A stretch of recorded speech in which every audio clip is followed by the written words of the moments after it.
За ер нь бол төлөгдөл гэдэг бол манай одоо гадаа шалтгаанд гэмтлүүдээр ерөнхийдөө авч үздэг. За төлөгдлийн гол үүсгэж байгаа механизм хүчин зүйлүүд бол асар их нөлөөлөл байгаа. За жишээ нь одоо төлөгдөл үүсгэх гол шалтгаан маань ерөөсөө хит халуун зүйл одоо арьс салсны бүрэн бүтэн байдалд яг нөлөөснөөр арьс салсны бүрэн бүтэн байдал алдагдах энэ үйл явцыг ерөнхийдөө төлөгдөл гэж яриад байгаа. За төлөгдлийг бол ерөнхийдөө үүсгэж хүчин зүйлээс нэгэд хэдүүлээ аваад үзэх юм бол нэгдүгээр та дулааны төлөгдөл гэж байна. За дулааны төлөвлөлт нь юу ордог гэхээр одоо халуун ус тий. За өөр одоо халуун одоо 100 ч юм уу тий. Эдгээр орохоос гадна одоо нарны төлөвлөлтийг бол ерөнхийдөө халууны төлөвлөлтөнд авч үзэж болно. За дээрэс нь бол ерөнхийдөө цахилгааны төлөвлөлт гэж бас байна. За цахилгааны төлөвлөлт нь болохоор байгалийн болон одоо техникийн цахилгаан гэж байдаг. За цахилгааны төлөвлөлт бол ерөнхийдөө хурж буй хүчин зүйлээс хамаарат тухайн цахилгааны хүчээс хамаарат бид орохдоо ерөнхийдөө орох болон гарц гэж бол байдаг. За энэ бол мэдээж маш хүн зэргийн төлөвлөлтийг үүсгэдэг. За ер нь бол хүн зэргийн төлөвлөлт бол ерөнхийдөө дийлхэн 8 наснд хүрэх юм ноцтой аюулыг дагуулж идэг. За мөн химийн бодисын бас төлөвлөлүүд байдаг. За ахын хүрээний химийн бодисууд байж болно те. Цэвэрлэгээний бодисууд байдаг. За дээрэс нь мэдээж хүчин шүлттэй өндөр концентрац одоо үйлдвэрлэлийн одоо янз бүрийн бодисууд байдаг. Эдгээрт бол төлөвлөлт нь бол бас цөөнгө тохиолддог. Гэхдээ хүчин шүлтийг аваад үзэх юм бол хүчил нь бол шүлтийгээ бодохно илүү бол хоруу одоо даймжих явц их хүндрэлтэй байдаг гэдгийг бас манай иргэд бас анхаарч явах хэрэгтэй. За үүндээс сэргийлээд иргэд манай иргэдийн бас хайхрамжгүйгээс байдалтай холбоотойгоор гэр оронд байгаа янз бүрийн одоо химийн бодисууд байдаг те. Одоо жишээ нь одоо ховц билизнаач гэдэг юм уу те. За дээрэс нь одоо янз бүрийн техникийн одоо холбогдлолтой хэрэгслүүдийг гэртээ тавих ч юм уу одоо аккумуляторын шингэн ч юм уу бензин ингээд янз бүрийн тайсан багтахад одоо тухайн хин нэгэн хохирогч маань яг очиод санамсгүй байдлаас яг хүрээдэг ч юм уу те. Арьс салстаа гэмтэх ч юм уу магадгүй ам залгуур руу ороод амьслын зам болон хоол бус тогтолцоог гэмтэх тохиолдол их байдаг. За мөн эдгээрээс гадна ер нь төгөөмөл бол ерөнхийдөө манайд бол ахуй хүрээнд бол ерөнхийдөө дулааны төлөвлөлт их тохиолдод байгаа. За үүн дээр бол гол одоо хохирогчт нь хэн болж хувирж байна гэхээр 0-оос одоо 5 насны тэргүүлэх байрлалын одоо нас болтын гол жишэлтэн хүүхдүүдээр бол ерөнхийдөө төлөгдөл байна гэдгийг манай иргэд бас маш хацуу одоо анхаарах хэрэгтэй байгаа. За төлөгдөл нь ерөнхийдөө бие махбодод үүссэн хүчин зүйлээс хамаарат за ерөн зэрэглэл гэж байдаг. За нэгдүгээр одоо арьсны хэрэг давхрыг гэмтээсэн, хоёрдугаар төлөгдлийн талбай бол хамгийн чухал байдаг. За энэ арьсны зэрэглэл болон төлөгдлийн талбай хэдий ч нэ том хаврын төдий ч нэ ерөнхийдөө бол амь насанд бол аюултай. За бага насны хүүхдэд бол ерөнхийдөө төлөгдлийн талбай бол 15% төлөгдөхөд ерөнхийдөө онц аюултай байдаг гэдгийг бас манайхан бол анхаарах хэрэгтэй байна. За ингээд төлөгдөл маань үндсэндээ түрүүн би хэллээ 4 зэрэгтэй байдаг. За нэгдүгээр зэрэг нь бид нар бол маш сайн мэднэ. Ерөнхийдөө арьсны фон гадар бол нэлээдээ улаасан. За ингээд маш хэмзэл зөөртэй. За дарахад ерөнхийдөө цайгаад авахд буцаад ерөнхийдөө өнгөндөө бол орж идэг. За энэ бол ерөнхийдөө бидний одоо жишээ авахд бол наран төлөгдсөн тохиол байдаг те. Наран төрөлцөх тохиолдол харьс салсны бол өнгөс давхаргал илүү ноцтой бол гэмтдэг байх нэ. За хоёрдугаар зэрэглэл гэж байдаг. За төлөгдлийн хоёрдугаар зэрэглэлүүд ерөнхийдөө ямар эрсдлүүд бол гардаг вэ гэхээр өнгөн давхаргаас гадна бас арьсны цаа давхар бас гэмтэж эхэлдэг. За цаа давхрууд нь гэмтэж эхэлнэ гэдэг маань нэг үндэс цэврийн шингэн маань арьсны одоо өнгө царслоо ороод нэг үндэс цэврийн шингэн ягаад нэг цэврүү үсч эхэлдэг. За цэврүүн тунгалаг шингэн байж болно. За удсан тохиолдын одоо болинготой юм шар өнгөтэй болж хөрөх тохиол байдаг. За ингээд 3 дугаар зэрэглэл рүү ороод 3 маань дотороо 2 дэд бүлгээр бүтээгдэж байна. За нэгдүгээрт нь болохоор 3-ын A болон 3-ын B гэдэг. За 3-ын A, B болохоор ерөөдөө энэ одоо арьсны давхар ноцтой гэмтэж байгаа гэдгийг ерөөдөө харуулнаа. За энэ үе бол мэдээж 3-ын B үед бол ерөөдөө арьс салсны бүрэн бүтэн байдал ноцтой гэмтсэн, арьс иргэн нөхөн төлчих боломжоо алдсан байдаг. Ийм учраас ерөөдөө маш нэгэн алд одоо яг арьс шилжүүлэх хагалгааг одоо орохгүй бол ерөөдөө өвчтний тавилан бол маш хүндрэх юм аюул гарч ирдэг. За дөрөвдүгээр зэрэглэл бол ерөөдөө энэ бол ерөөсөө ясандаа хүрсэн бүх хэдний давхрыг гэмтсэн яс хүртэл төлөгдөхийг хэлж байгаа.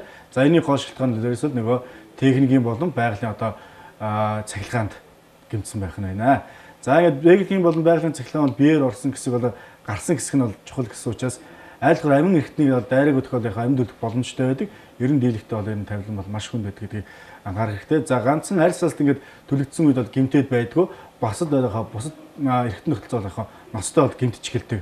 За энэ дээр бол нэг тусгай хангамжтай эрхтэнтэй тий одоо жишээ нь одоо бидний бөөрийн дутагдал илүү төгөөмөл болох ч юм уу тий. Яагаад тэгэхээр арьс салстын бүрэн бүтэн байлуулсан хүн маш хамархан хугацаанд шингэний алддаг. За энүүгээр гадна дагалаад бас яг хэмжээний дулааныг алддаг учраас маш ноцтой аюулуудыг дагуулж идэг. За манай төлөгдсөндөө арьс салст бол төлөгдөхөөс гадна бидний амьслын зам төлөгдөнө гэдэг бол ноцтой анхаарах хэрэгтэй. Ер нь бол нас оролтонд хүрэж байгаа гол шалтгаан бол төлөгдлөөс үүссэн гол шалтгаан бол нэгдүгээр бол угаарын хий. Дээрэс нь амьслын зам төлөгдсөн үед ерөөдөө осолдогч бол ерөөдөө нас оролтонд бол маш илүү одоо хурдан одоо хүндэрж ордог байна гэдэг бас иргэд маань анхаарах хэрэгтэй байна. За ингээд та бүхэнд би тодорхой гэмтлийн зэргүүдийг хэллээ. Одоо төлөгдлийн талбайг хэдүүлээ яаж болох вэ гэдэг. За төлөгдлийн талбайг болохдоо ерөнхийдөө бидний арьсны гадаргуу бол ойролцоогоор 1600-аас 1800 200 см² талбайг бол ерөнхийдөө нас нүүрчийн арьсны талбай бол тийм том талбайг хамардаг байх нь. За арьс бол биеийн гадаргууг бол хүчиж хамгаалж идэг нэг үзэндээ хамгаалалтын тогтолцооны гол одоо эрхтэн тогтолцоонд бол ордог. За арьсны талбар хэр хэмжээний ноцтой төлөгдөн төдий чинээр бас сүрэг дагаврууд гарнаа. За тэгэхээр бидний алганы гадаргуу бол 1% гэж үзээд тухайн арьсны талбар дээр төлөгдсөн талбар дээр байрлаж үзээд арьсны гадаргуу хэдэн хувь төлөгдсөн байх вэ гэдэг бол иргэд маань газар дээр нь бол олох бол бүрэн боломжтой байдаг юм аа. Тэгэхээр төлөгдсөн талбайгаа та бүхэн маань хувьд хөвжүүлээд юм эсвэл биеийг 9 сегмент хуваагаад сегмент тус бүрээр нь тодорхой стандартын дагуу хувилсан байдаг. Энэ хувьд нь хэр байна гэдгийг харуулж үзээд одоо хувь авч үзэж болно. За жишээ яваад үзэх юм бол толгой одоо хүзүү орчим төлөгдсөн үеийг бол бидний арьс гадаргуугийн нэг үндэстэн 9% төлөгдслээ гэж үздэг бол за нэг гар 2 гар төлөгдөх юм бол яг нэг гарыг бол 9%, 2 гар нийлэх юм бол 18%. За цээж хөвлий бол тус тусдаа 18%, нуруу 18% байдаг. За хэрцэн орчим бол 1%. Ингээд хөл бол 18. Ингээд нийлүүлээд үзэх юм бол энэ бүгд бол яг 100% болдог байна. Ингээд айл газар гэмтэл үүссэн, айл газар төлөгдлийн процесс явсан. Эндээсээ болоод ямар гадаргуун талбайг хамарсан. За эндээсээ хэр хэмжээний төлөгдлийн бол яг хүндрэл гарсан бэ гэдэг ерөнхийдөө манай иргэд бол төвөггүй газар дээр одоо үнэлэх бол боломж байдаг байна. Заавал энийг бол эмч ирээд эмч үнэлэх шаардлагатай биш. Ерөөсөө л газар дээр хамгийн ойр иргэн үнэлээд хариу арга хэмжээ хурдан хугацаанд авч чадах юм бол та гэмтлээс маш сайн урьдчилан сэргийлтийг бол хийж чадна. Ер нь бол гэмтэл гэдэг маань өөр болохоор эндэж болохгүй гэмтэл гэдгийг бас манай иргэд бол хатуу анхаарах хэрэгтэй.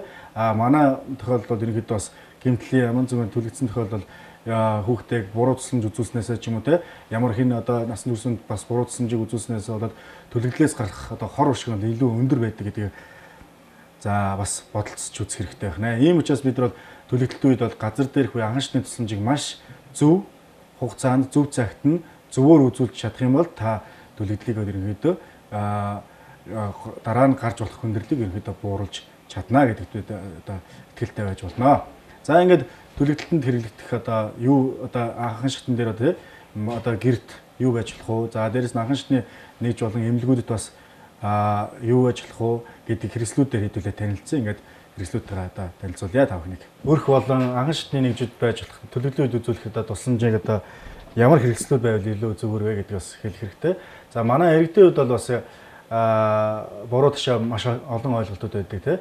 За төлөгдсөн үед бол одоо мэдээж арьс салст бохир байгаа учраас ямар нэгэн байдлаар бохир зүйлийг аль болохоор огт хөрөхгүй байх хэрэгтэй. Та төлөгцөө тусламж үзүүлж ирсэн ч гэсэн тухайн бохирдсан зүйл маань эргээд хүний амь насанд яг маш одоо аюул занал хэлийг дагуулдаг. За ийм учраас аль болохоор тусламж үзүүлэгч маань өөрөө аюулгүй байдал болон осолдогчийн аюулгүй байдлыг нэг нэгт анхаарч үзэх хэрэгтэй. Энэнд бол тэгэхээр яг тусламж үзүүлэхээс өмнө та маш сайн гараа угаах юм уу, маш сайн гараа халдваргүйжүүлсэн байх хэрэгтэй. За гараа халдваргүйжүүлнэ гэдэг маань бидэрт юу байх хэрэгтэй вэ гэхээр одоо гар халдваргүйжүүлэх уусмал бидэрт байдаг тийм ээ 80 г-ын солдтой санитол гэдэг.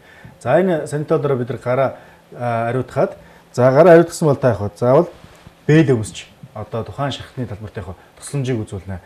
Тэрнээс ямар нэгэн тохиолдолд хувийн хамгаалах хэрэгслийг хэрэглээгүйгээр та тусламжийг үзүүлнэ гэдэг бол нэгдүгээр тусдагч шарх идэх боломжийг удаашруулах, хүндрүүлэх өөр ямар нэгэн байдлаар бас халдвар ах юм маш өндөр эрсдэлтэй байдаг байна. Ийм учраас бид нар хамгийн түрүүнд гараа ариутгаж бэлэн өссөн байх хэрэгтэй байна.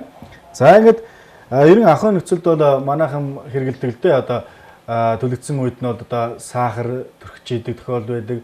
За савн төрхөж идэг тохиол байдаг. За бүр сүлдээ гутлын дос төрхөж идэг гэд янз бүрийн одоо нэг төлөгдөлт хэрэгжилж болохгүй одоо эмийн бус бодисуудыг одоо ахуй хүрээний хэрэгэлдэг одоо эмийн бус бодисуудыг хэрэглэх нь бол энэ бол маш одоо хүндрэлтэй, аюултай. За мөн бас мал амьтны гаралтай одоо янз бүрийн одоо тоснууд их хэрэгэлдэг. За жишээ нь одоо гахаан тос гэж байна, баагаан тос байна. Ингээл энэ тоснууд дээрэс нь одоо бүр нохооны цус хүртэл ингээд хэрэгэлдэг гэдэг тийм. Ийм дам яриагаар явсан юм бол энэ бол ерөөсөө эргээд хүүхдэд маань ч юм уу одоо тухайн одоо шархацсан одоо арьсалсны бүрэмтэн байдлаар зослогчд бол маш хүндрэл эрсдлийг бол дагуулдаг шүү гэдгээс хатуу анхааруулж хэлье. Тийм учраас айл болохоор төлөгдсөн гадуур өмнөдөд маш сайн цэвэр байх хэрэгтэй. Хоёрдугаар яг зөв эмнэлгийн болон одоо зөв одоо яг анхан шатны тусламж үзүүлэх хэрэгслүүдийг та бүхэн маань одоо хэрэгэлж сурахч одоо хэвших хэрэгтэй байх нэ. За ийм учраас бид нар анхан шатн дээр байж болох хэрэгслүүд маань нэгдүгээр мэдээж төлөгдсөн тохиолдолд хамгийн гол юм хурдан хугацаанд айлхаар тухайн төлөгдсөн орчноос нь холдуулах. За мэдээж хувцсамсан байгаа л тийм мэдээж хувцсыг айлхаар аюулгүйгээр зөв тайлах. За тайлахтаа болж игэл хувцсыг одоо шувталж тайлж ирээсээ болохгүй. Мэдээж хайчлаад хувцсыг айлхаар шаханд хөрөж хүндээ илүү нэмэлт зовир үүсэхгүйгээр байхыг хатуу анхаарахыг бас өрөл болох хэрэгтэй байна.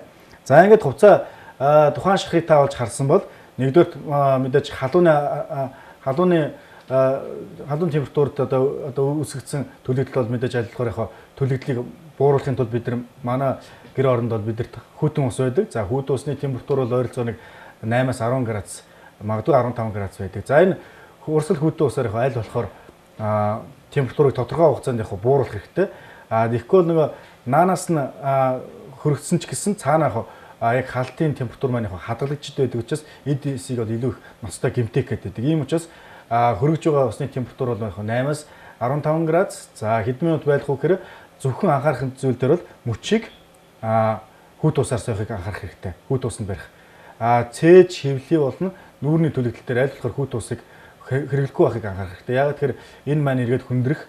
За мэдээж хатгаа болж бага насны хүмүүс бол хүндрэх эрсдлүүд бол их өндөр байдаг учраас цээж болон нуруу хөвлийг бол хүүт усаар зочиож болохгүй зөвхөн мөчтийг яг хүүт усаар зочиодог байна гэдгийг бас мэдэж авах зүйтэй юм байна.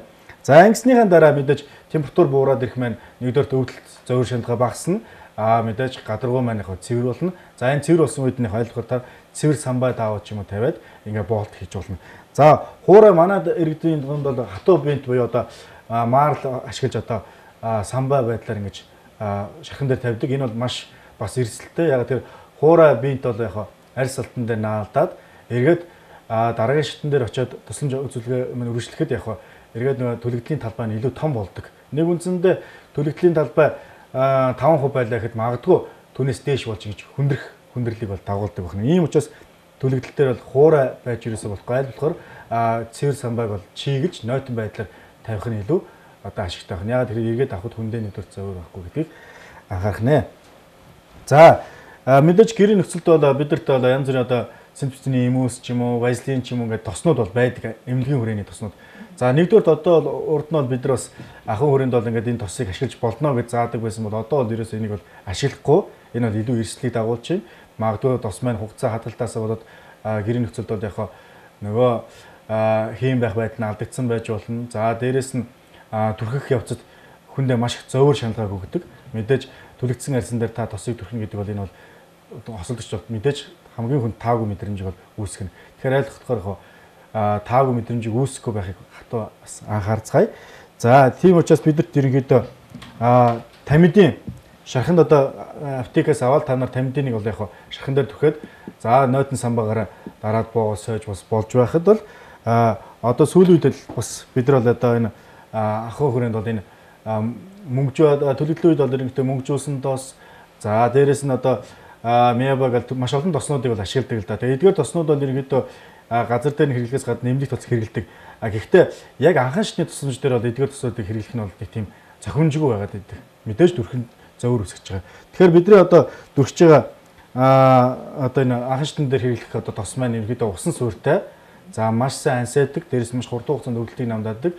Ийм одоо сүүлийн үед орж ирж одоо аптекууд одоо зарагдж байгаа энэ тосыг бол ерөнхийдөө ашиглаад хэрэглэх юм бол нэгдүгээр хүндээ бол айлах таагүй мэдрэмжийг үүсэхгүй, хоёрдугаар хурдан хугацаанд өвдөлтийг намдаадаг байх нь, гуравдугаар хамгийн хурдан хугацаанд халдвараас 100% хамгаалах боломжийг олгодог. Ингэж чадах юм бол арьсныхаа бүрэн бүтэн байдал эргэн сэрэгтэй илүү маш хурдан байдаг. Анхан шатны тусламж маань зөв байснараа эргэн арьс идэх боломж бол хурдан байдаг гэдгийг анхаарах хэрэгтэй. За тэгээд энэ маань усан гэдэг юм одоо ахын өрөөнд байгаа бидний одоо тос маань задлаад үзэхэд бол задлаад үзье бүгдээрээ. За задлаад үзэхэд бол нэг юм гаран дээр одоо жишээ нэгэд цацхад бидний досыг дүрхэж байгаа тохиолдолд досыг арьс түлэгдсэн гадуур ингээд дүрхэж байгаа. Тэгэхэд бол илүү өвдөлт өгнө гэсэн те. Тэгэхээр бидний одоо энэ тос болохоор арай өөр. Энэ тос болохоор маш нарийн ийм жижигхэн усан тослуудыг яг үүсгэж арьсны гадуур дээр яг ингэж байрлж өгдөг. Ингэснээр дүрхэх шаардлагагүй өөрөө яг тухайн түлэгдлийн мөн дээр маш жижигхэн усан талслууд маань суугаад өвдөлтийг цочрлыг маш хурдан бууруулдаг. За эндний найрлаганд нь бол мэдээж одоо айлхаар халдвараас 100% хамгаалсан. За дээрэс нь найрлага нь бол 96% цэвэршүүлсэн ус.